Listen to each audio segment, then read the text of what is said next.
એક વાત સ્પષ્ટ સમજી લો, અહીંયા ભક્તિનો વિસ્તાર નહીં વધારવાનો, અહીંયા ભક્તિનું ઊંડાણ વધારવાનું. ઘણા લોકો કહે લાલન બિરાજે છે, હવે શ્રીનાથજીને પધરાવી લો, શ્રીનાથજીનું સ્વરૂપ પધરાવે. હવે ગિરિરાજજી બિરાજતા હોય તો બહુ સારું થાય, ગિરિરાજજી પધરાવે. અરે યમુનાજી તો બિરાજતા નથી, પેલાની ત્યાં તો યમુનાજી છે, લાવ હવે લોટીજી પધરાવી લો. એમ કરીને એટલા સ્વરૂપ ભેગા કરે અને પછી દુઃખી થઈને અમારી પાસે આવીને હવે ક્યાંય સેવામાં પહોંચાતું નથી. હવે કોણે કહ્યું આટલા બધા?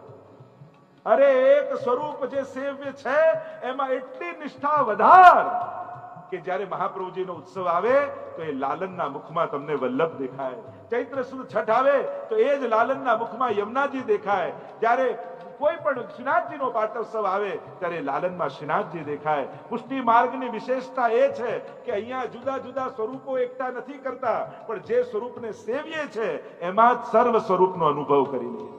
જ્યારે વલ્લભમાં અનન્ય પ્રીતિ થઈ હોય ત્યારે શ્રીનાથજીના દર્શન કરો, યમુનાજીના કરો, ગિરિરાજજીના કરો, બ્રજના દર્શન કરો. એ જ વલ્લભનો જ વિસ્તારનો અનુભવ તમને. અને આ જ સાચા અર્થમાં સ્વરૂપ નિષ્ઠા છે. વૈષ્ણવો સ્વરૂપ નિષ્ઠા પ્રગટાવજો.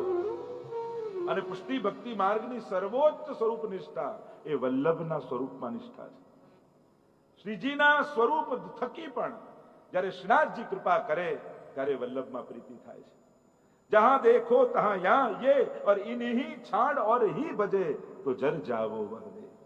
અને હરિરાયજીને તો એટલી બધી આસક્તિ છે કે શ્રી વલ્લભને છોડીને જો અન્યને ભજવાની વાત કરે તો એના કરતા તો આ દેહ બળીને ખાક થઈ જાય. સારું, વલ્લભને છોડીને ક્યાં અન્ય મન જો જાય એના કરતા દેહ પડી જાય સારું. કારણ કે આ જીવનમાં દેહની સમાપ્તિ તો છે જ, પણ ભાવ શાશ્વત છે. અમરત્વ આપણે કહીએ ને, કથા દ્વારા અમરત્વ મળે તો અમરત્વ એટલે શું? શરીરમાં રહેવું એ જ અમરત્વ છે. ક્યારે મૃત્યુ ન આવવું એ જ જાતસ્સહિ ધ્રુવો મૃત્યુ ભગવાનનું વચન છે. જન્મે છે, મરે છે ચોક્કસ. તો અમરત્વ શું છે? કેવલ શરીરમાં જીવવું જ નહીં, કોઈના વિચારમાં જીવવું એ પણ અમરત્વ છે.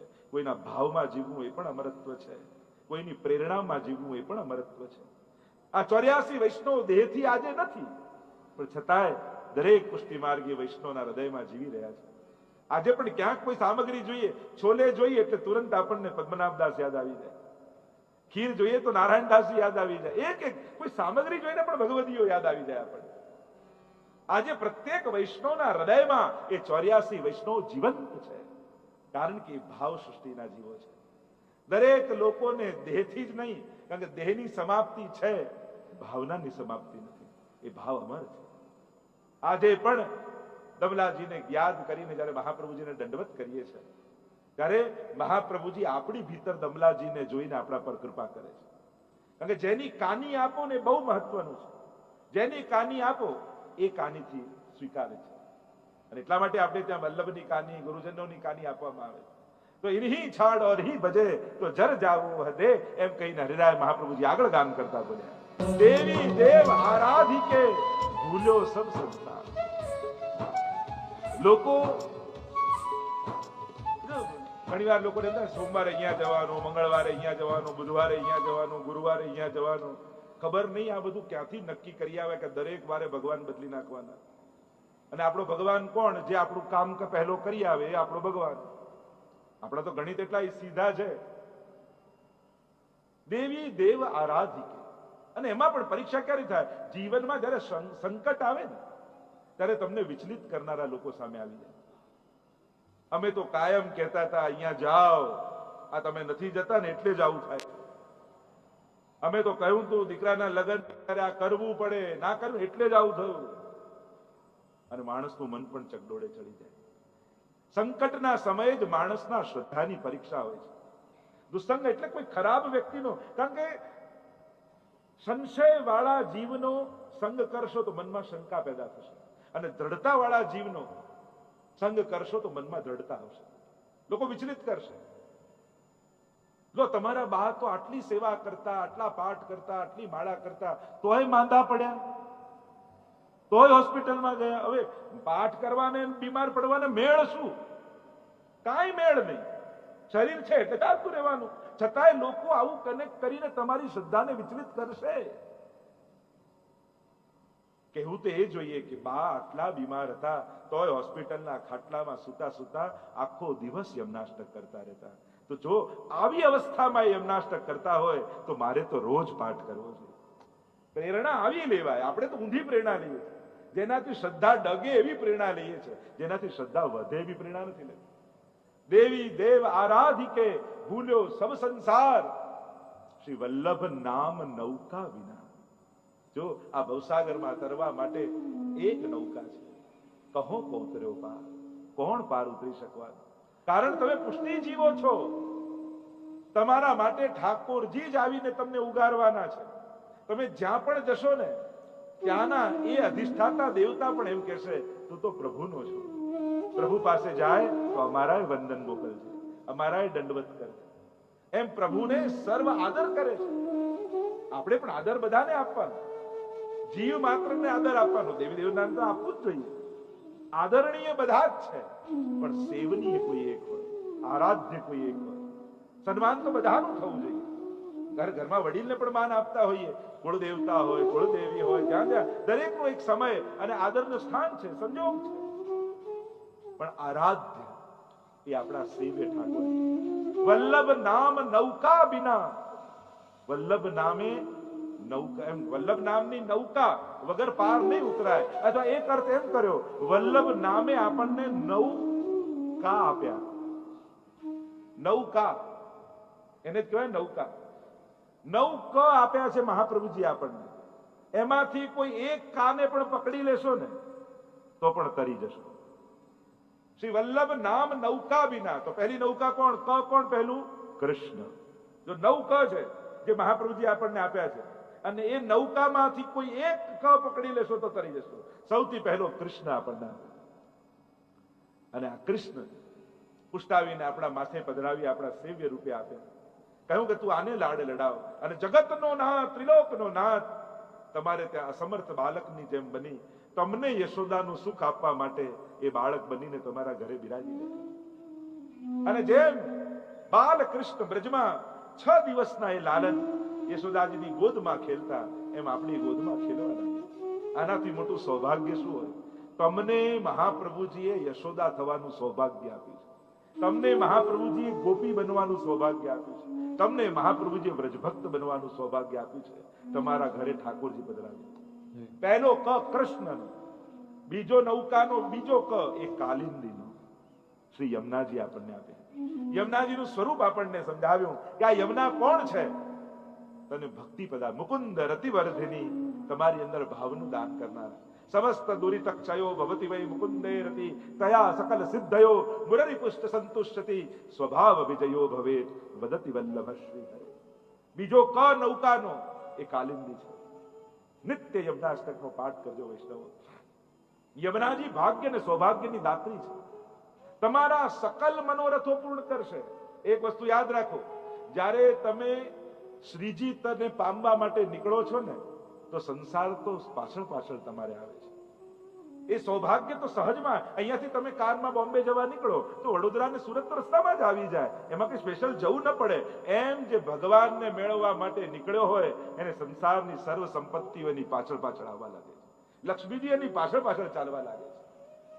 બીજો ક એ કાલિંદી. ત્રીજો ક એ કથાનો. શ્રી મહાપ્રભુજી એ દિવ્ય કથાઓ ઠાકોરજીની આપણને આપી સુબોધનીજીના માધ્યમથી. સેવા યાંબા કથા યાંબા યસ્યા શક્તિ દૃઢા ભવે, એ મહાપ્રભુજીના વચન છે. ભગવત કથા, આમાંથી કોઈ એક ક પકડી લો. ભગવત કથામાં પણ જો પ્રીતિ થઈ ગઈ, દિનકરદાસની વાર્તા આવે છે, મહાપ્રભુજી કથા કરવા બિરાજે એના પહેલા તો આવીને બેસી જાય. એક દિવસ મહાપ્રભુજી કથા પ્રારંભ કરવાના જ હતા અને સમાચાર મળ્યા ભોજનની તૈયારી કરી રહ્યા છે, બાટી બનાવી રહ્યા છે, અને ખબર પડી કે મહાપ્રભુજી ગાદી પર બિરાજી ગયા. કાચો લોટ ફાંકીને દોડ્યા. કહ્યું કરે બનાવી તો લો, ભૂખ્યા રહી જશો. કે પેટની ભૂખ તો પછી સંતોષાશે, પણ આત્માની તૃપ્તિ તો વલ્લભના વચનથી મને મળે છે. અને એ તૃપ્તિ જે મળે છે એને કારણે દેહના ધર્મો આપમેળે સમાપ્ત થઈ જાય. કાચી બાટી ખાઈને દોડ્યા, એવી વૈષ્ણવની વાર્તામાં પ્રસંગ છે. સ્વયં ગુસાઈજીના ચરિત્રમાં આવે. રસકા અલી ખાન અને એની દીકરી ના આવે ત્યાં સુધી કથા શરૂ ન કરે ગુસાઈજી. બધા ચર્ચા કરે કે આવો પક્ષપાત કેમ? એ આવે ત્યારે જ કથા શરૂ થાય. અને શબ્દો પડ્યા ગુસાઈજીના કાનમાં કે વૈષ્ણવ આવી વાત કરી રહ્યા છે. જ્યાં કથા શરૂ કરવાનો પ્રસંગ આવ્યો એટલે ગુસાઈજીએ પૂછ્યું કે બતાવો કાલે કથા ક્યાં છોડી હતી, વિરામ ક્યાં કર્યો હતો, કયા પ્રસંગમાં કર્યો હતો? અને બધા એકબીજાનો ચહેરો જોવા લાગ્યા, વાતો કરવા લાગ્યા, અહીંયા અહીંયા અહીંયા. અને કોઈને જવાબ ન મળ્યો ત્યારે ગુસાઈજીએ કહ્યું, હા અરે ખાન હવે તમે બતાવો. દીકરીને કહ્યું તમે બતાવો.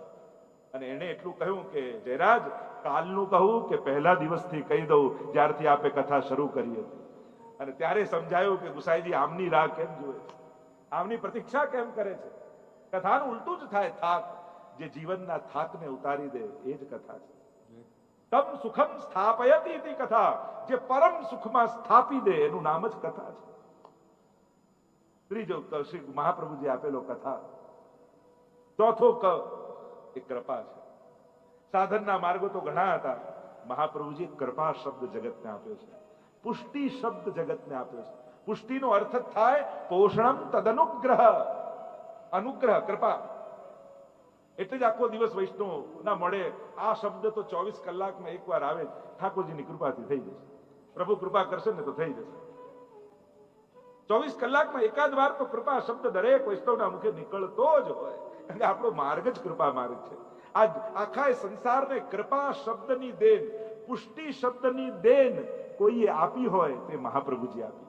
એટલે જ નર્મદાજીના કિનારે જયારે અમે વિશ્વ સંકુલ બનાવી રહ્યા છે ત્યાં મહાપ્રભુજીના એ સ્વરૂપનું નામ જ રાખ્યું સ્ટેચ્યુ ઓફ પુષ્ટિ, આ કૃપાની મૂર્તિ.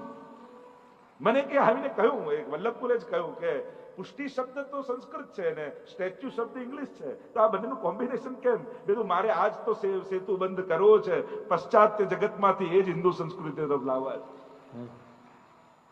શરૂ થાય ઇંગ્લિશ થી ને વિરામ થાય સંસ્કૃત થી, અને ત્યાં સુધી તો આપણે પહોંચવાની છે. આ આખી જગતને મહાપ્રભુજીના સ્વરૂપ દ્વારા, એમના વિચારધારા, એમને આપેલા આ પુષ્ટિની દેન, કૃપા શબ્દની મહત્તા જગતને સમજાવવી છે કે સાધન અને કર્મ બરાબર છે, પણ કૃપા દ્વારા જીવનો ઉદ્ધાર છે.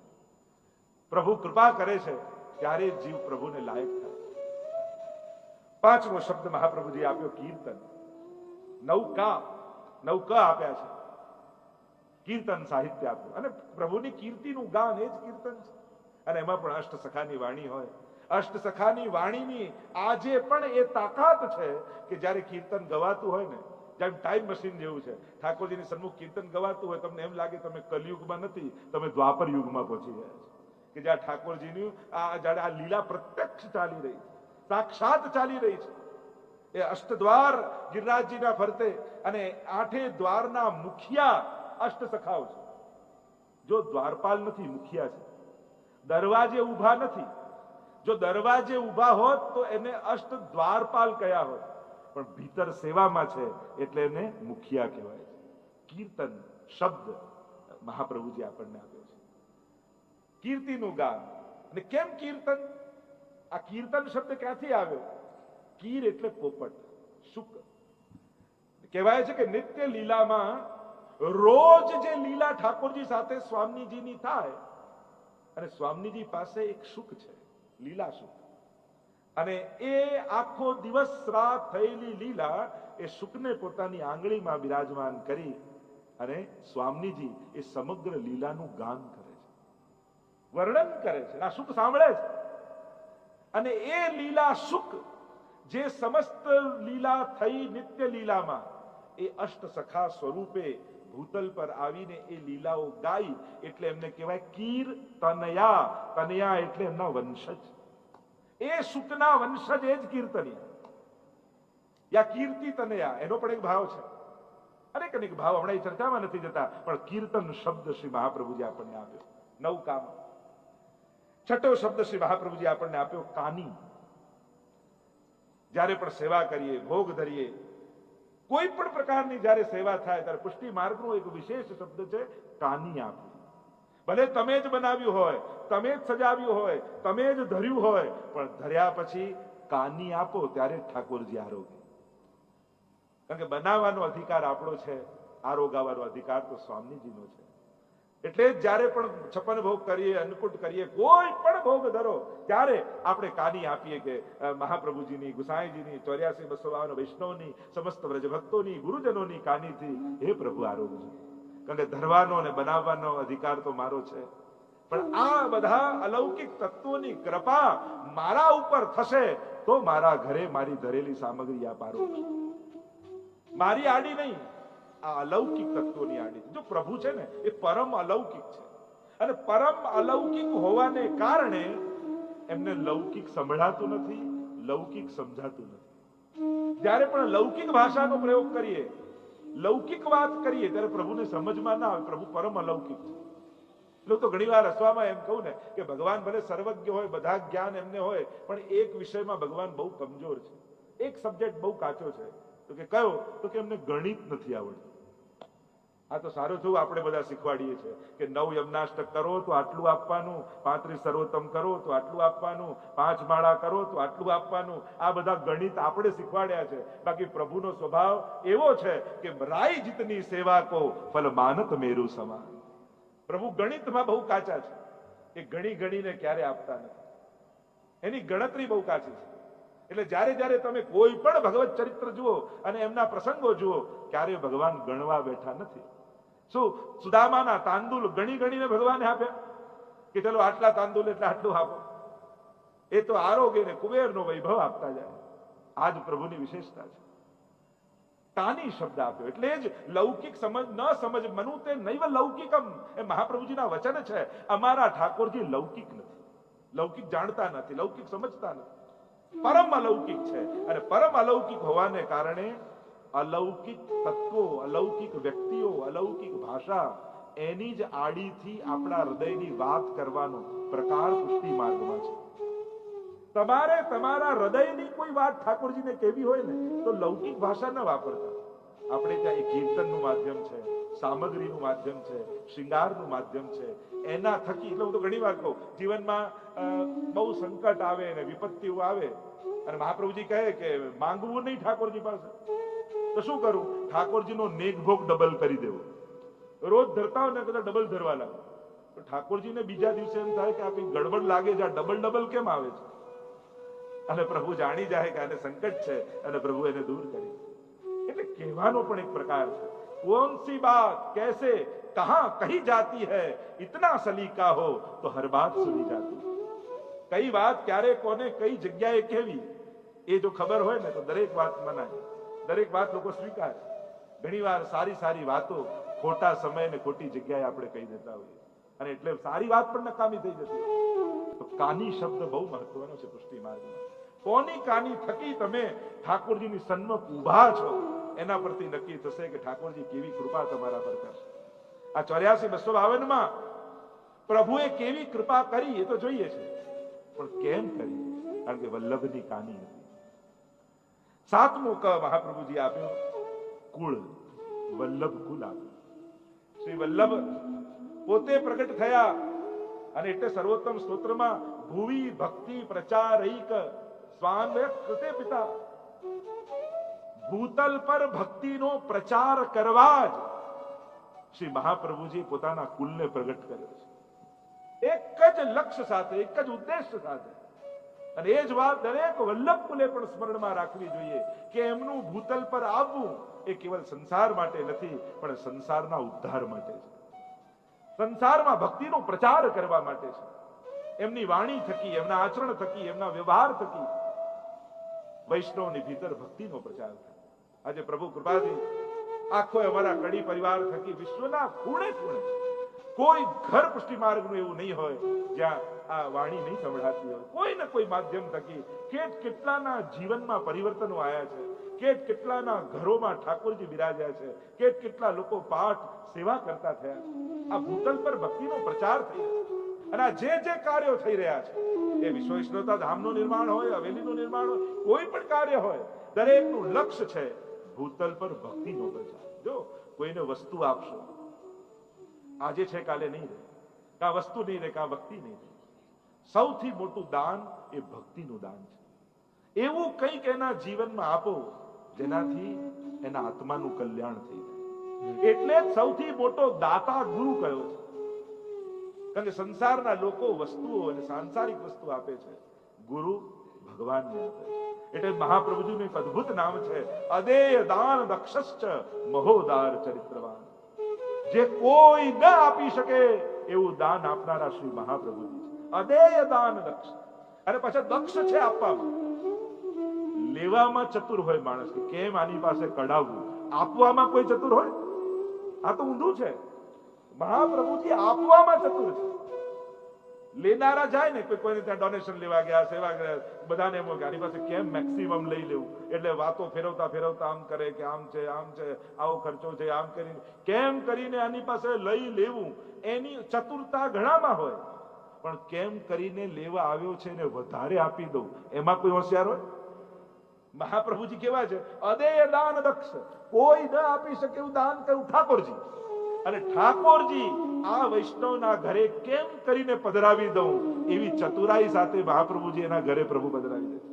કોઈ વૈષ્ણવને મોકલે, કોઈ વલ્લભકુલને મોકલે, કોઈ કથાને મોકલે, કોઈ ને કોઈ માધ્યમ થકી. પણ જ્યારે પણ કોઈ સારો વિચાર, પ્રભુ સેવાનો વિચાર તમારા સુધી પહોંચ્યો, માધ્યમ કોઈ પણ હોય, મનમાં તો એ જ વિચારજો કે આ વિચાર મને મહાપ્રભુજીએ જ મોકલ્યો છે. તમે નિર્ણય જીવનમાં ઘણા લીધા હશે, ઘણા સંકલ્પો, ઘણા ડિસિઝનો તમે જીવનમાં લીધા હશે, પણ તમારા લાઈફનું સૌથી બેસ્ટ નિર્ણય કયો? જે દિવસે પુષ્ટાવીને ઠાકોરજી પધરાવાનું નક્કી કર્યું ને, એ જ તમારા જીવનનો શ્રેષ્ઠ નિર્ણય હતો. નહીં તો જીવનમાં ઘણા તમે નિર્ણય લીધા આજ સુધીના, બહુ મહત્વના લીધા હશે, પણ પ્રભુ પધરા, કારણ કે એ બધા નિર્ણયો સંસારમાં બાંધનારા નિર્ણયો હતા. આ નિર્ણય સંસારમાંથી ઉગારનારો નિર્ણય હતો. અદેર દાન દક્ષ. એટલે મહાપ્રભુજીએ કૃપા કરીને વલ્લભકુલ આપ્યું, તેના થકી આજે પણ મહાપ્રભુજી ભૂતલ પર છે. આ નિશ્ચિત વાત છે, જ્યાં સુધી વલ્લભકુલ ભૂતલ પર છે ત્યાં સુધી પુષ્ટિ માર્ગને ક્યાંય આંચ નથી આવવા દેવાની. ત્યાં સુધી ભગવત સેવા ભૂતલ પર ચાલતી રહેશે, ત્યાં સુધી વૈષ્ણવના વંશજો વૈષ્ણવ જ રહેશે. અમારે કોઈને કન્વર્ટ નથી કરવા, અમે કોઈને કન્વર્ટ કરવા માટે નથી આવ્યા, અમે તો બધાને કન્વિન્સ કરવા માટે આવ્યા છે કે તમારા શરીરમાં એક વૈષ્ણવનું લોહી વહી રહ્યું છે, તમારા ડીએનએ માં એક વૈષ્ણવની, એ પૂર્વજોની વૈષ્ણવતા વસેલી છે. તમે દુનિયામાં બધે જ ભટકીને આવો, જ્યાં સુધી શ્રીનાથજીને દંડવત નહીં કરો ત્યાં સુધી જીવનમાં શાંતિ નથી મળવાની. કારણ કે તમારો છેલ્લો આશ્રય તો આ શ્રીજીનું ચરણ જ છે. છેલ્લો આશ્રય શ્રી વલ્લભના ચરણારવિંદ જ છે. અને જ્યારે ત્યાં બેસો ને ત્યારે એમ લાગશે કે હવે ઘરે આવ્યા. એટલે ત્યાં પ્રસંગમાં આવ્યું ને કે કેમ ચાલે છે, પૂછ્યું કે પેટ ભરીને ખાઈએ છે અને નીંદ ભરીને સૂઈએ છે. તો પૂછ્યું આવું કેમ? ગુસાઈજી પણ પ્રસન્ન થયા. તો કે આવું કેમ બોલ્યા અને ગુસાઈજી પ્રસન્ન કેમ થયા? તો ભાવ પ્રકાશ હરિરાયજી બતાવું, પેટ ભરીને ખાઈએ એટલે અનેક જન્મો લઈને ભૂતલ પર આવ્યા, પણ ભગવત સેવા નહોતી કરી, પ્રભુને ધર્યું નહોતું, ક્યારે પ્રસાદી લીધું નહોતું. એટલે ભોજન તો બહુ કર્યું, પણ પ્રસાદ ન લીધો એટલે પેટ ન ભરાયું. પણ આ જન્મમાં ગુસાઈજી અને મહાપ્રભુજીનું શરણું મળ્યું, ઠાકોરજી ઘરે પધાર્યા અને એમને ભોગ ધરીને કણિકા લીધી ને, તો હવે જઈને અમારું પેટ ભરાયું. નીંદ ભરીને સૂઈએ છે. માણસ ગમે ત્યાં ફરે, પણ જયારે ઘરના તૂટેલા ખાટલામાં પડે ને ત્યારે હાશ ઘરે આયા એમ થાય. કેટલી સુવિધા મારે, પણ 4 દિવસ 10 દિવસ 15 દિવસ પછી તો ઘરનો ખાટલો યાદ આવે. એમ જ નીંદ ભરી કે બધે ભટકતા રહ્યા, પણ હવે મહાપ્રભુજીના ચરણે બેઠા ને, હવે નિશ્ચિંતી થઈને સૂતા છે. આ ભાવ આપણે ત્યાં છે. અને એટલા માટે કુલ આપ્યું, 8મું કયું? કમળ આપ્યું મહાપ્રભુજી. જો આપણે ત્યાં આનો પણ આખો વ્રજ કમળ, એ કમળનું દાન, વ્રજની લીલાઓ શ્રી મહાપ્રભુજી આપણને બતાવી. લીલા હોતી જૂની નાતર, લીલા હોતી જૂની, જો પે શ્રી વલ્લભ પ્રગટ ન હોતે વસુધા રહેતી. આ વ્રજ કમળ મહાપ્રભુજી આપણને 9કામાંથી 8મું કમળ. વ્રજની લીલાઓ. તમે ભલે ગુજરાતમાં અમદાવાદમાં રહો છો, પણ જો ઘરે ઠાકોરજી બિરાજતા હોય ને, તો વ્રજના જીવનને તમે જીવી રહ્યા છો. દ્વાપર યુગને જીવી રહ્યા છો, કલયુગમાં પણ જો ભગવત સેવા તમારા ઘરે હોય. કારણ તમે જયારે જાગો ત્યારે વ્રજભાષા બોલાય, કીર્તન ગવાય. આપણે બધા જ કીર્તન સાહિત્ય વ્રજભાષામાં છે. લાલ અને જાગો હો ભયો ભોર. ઠાકોરજીને જે ભાવે વ્રજના વ્રજેશ ને, એ બધી સામગ્રીઓ ભોગ ધરાય. અને આમ કોઈ પણ દુનિયાના ખૂણે રહેનારો વ્યક્તિ જો મહાપ્રભુજીની કાનીથી સેવા પુષ્ટિ માર્ગ પ્રણાલિકા પ્રમાણે કરતો હોય, તો એ ભલે દુનિયાના કોઈ પણ ખૂણે રહે છે, પણ એ રહી રહ્યો છે બ્રજમાં. એવો પ્રકાર મહાપ્રભુજી આપણને આપ્યો છે. કેવો સુંદર પ્રકાર. દુનિયામાં ગમે ત્યારે, અને તમારે ભલે અહીંયા ઠંડી હોય, વરસાદ હોય, તડકો હોય, પણ સેવા પ્રકાર કેવો ચાલતો હોય? વ્રજનો સેવા પ્રકાર ચાલે. સેવા રીત પ્રીત વ્રજજન કી જનહિત જગ પ્રગટાઈ પ્રગટ ભય માર્ગ રીત દિખાઈ. રીત અને પ્રીત વ્રજજન કી. એટલે અમે ઓસ્ટ્રેલિયા અને આફ્રિકાને જઈએ ને ત્યાં ઇક્વેટરની નીચેના પાર્ટ આવે, સાઉધર્ન હેમિસ્ફિયર આવે, એટલે અહીંયા કરતા વેધર સાવ ઊંધી. અહીંયા ભર ઉનાળો હોય ત્યારે ત્યાં ભર શિયાળો આવે. એટલે ઘણી વાર આ બધા પ્રશ્નો થાય, શું કરવું? વિવેક રાખો, યથા દેહે તથા દેવે પણ છે, પણ સેવા રીત પ્રીત વ્રજજન કી, વ્રજ ભક્તોની રીત અને પ્રીત છે. એટલે દુનિયાના કોઈ પણ ખૂણે તમે રહો છો, પણ તમે સેવા ક્રમ તો વ્રજનો જ ફોલો કરો છો. એની જ ઋતુ, એનો જ સમય, અને એ જ પ્રમાણે તમારા ઘરે સેવાનો ક્રમ થાય. તો આ વ્રજ કમલ આપે. અને છેલ્લે મહાપ્રભુજી 9 ક કહીએ છે, એમાં 9મો ક, નૌકા વિના કહો કો ઉતર્યો પાર. 9મું ક એક કર્મ છે. અને વૈષ્ણવનું કર્મ કયું? કર્મ કરો તું કાય. એટલે તો એકમ શાસ્ત્ર દેવકી પુત્ર ગીતમ, એકમ દેવો દેવકી પુત્ર એવ, મંત્રોપેકસ્તસ્ય નામાની યાની, કર્માપ્યેકમ તસ્ય દેવસ્ય સેવા. વૈષ્ણવનો કર્મ અને ધર્મ કયો? સર્વદા સર્વ ભાવેન ભજનીયો વ્રજાધિપ, સ્વસ્યાયમેવ ધર્મો હિ નાન્યત્વાપી તરાજ. આ જ આપણું સર્વોત્તમ કર્મ છે. બાકી બધા જ કર્મો કાં સોનાની બેડી કાં લોઢાની બેડી. એક કર્મ જગતનું એવું છે, એ છે સેવા, જે કર્યા પછી પણ બંધન નથી આપતું, મુક્તિ આપે છે. પ્રભુ માટે ભરેલું એક એક ડગલું તમારા કર્મોની એક એક ગાંઠને ખોલે છે. પ્રભુ માટે ઉચ્ચારેલો એક એક શબ્દ બોલાયેલા શબ્દોથી બાંધેલી ગાંઠોને ખોલે છે. પ્રભુ માટે સાંભળેલું એક એક નામ શ્રવણ દ્વારા બંધાયેલા કર્મોને ખોલે છે. આ નવધા ભક્તિ તમારા સમસ્ત કર્મોને સમાપ્ત કરી દે છે. ખરેખર તો નવધા ભક્તિને તમે એક એક જુઓ તો જે જે કર્મના સિદ્ધાંતોમાં બંધનો છે, એ બંધનોની ગાંઠો ખુલે આ એક કર્મ દ્વારા, અને એ કર્મનું નામ છે સેવા. વિચાર કરો, દરેક કર્મનું ફળ, સારા કર્મોનું ફળ સુખ, ખરાબ કર્મોનું ફળ દુઃખ. પણ સેવામાં ચારે બાજુ દુઃખનો સમય ચાલતો હોય, પણ અપરસ કરીને ઠાકોરજીને જગાવવા જાય ને, અને લાલનના મુખારવિંદના દર્શન કરે ત્યારે એના હૃદયમાં એવો આનંદ આવે, એવી પ્રસન્નતા થાય, બધું ભૂલી જાય. વિચાર કરો, કર્મનું ફળ દુઃખ રૂપે ચારે બાજુ છે, તો આ સેવામાં જે આનંદ આવે છે એ કયા કર્મનું ફળ? કારણ કે એ તો બહાર છે દુઃખ રૂપે, અને દુઃખના દિવસોમાં આ આનંદનો અનુભવ ક્યાંથી થઈ રહ્યો છે? કોઈ શાસ્ત્રોમાં કહ્યું કે પુણ્યોનું ફળ ભગવત સેવા? ના, પુણ્યોનું ફળ તો કા સ્વર્ગ કા સુખ. સેવા, જો હું તો હંમેશા એમ માનું કે ભાગ્ય પણ બે પ્રકારનું હોય છે. એક કર્મ દ્વારા પેદા થતું ભાગ્ય, અને બીજું કૃપા દ્વારા લખાયેલું ભાગ્ય. ઘણા તત્વો, ઘણી વસ્તુઓ અને ઘણા સત્કાર્યો આપણા પુણ્યોના ફળ નથી હોતા, ઠાકોરજીએ નક્કી કરેલા પ્રસાદના ફળ હોય છે, એમના આશીર્વાદના ફળ હોય છે. કોઈ કર્મનું ફળ એમ બતાવ્યું કે કોઈ એવું કર્મ કરો તો તમે કથા બેસાડી શકો. આ તો ભરતભાઈ પર ઠાકોરજી અને વલ્લભની વિશુદ્ધ કૃપા છે કે એમના થકી વલ્લભના ગુણગાન થઈ રહ્યા છે. આ કર્મનું ફળ ન હોઈ શકે. એટલે તો રાસમાં પણ જયારે ઠાકોરજી ગોપીઓનું સ્વાગત કરે છે ને, સ્વાગતમ બહુ મહાભાગા, મહાભાગા. હવે રાસ કોઈ કર્મનું ફળ હોય? મહાભાગા કેમ કહ્યું? કે આ ભાગ્ય તો મેં લખ્યું છે, મેં પ્રસાદ રૂપે આપ્યું છે. તો આ નૌકા વિના કહો કો ઉતર્યો પાર, આ 9 ક શ્રી મહાપ્રભુજી આપણને આપ્યા, અને આમાંથી કોઈ એક કરે પણ પકડી લેશો તો ભવપાર તમને ઉતારી દેશે.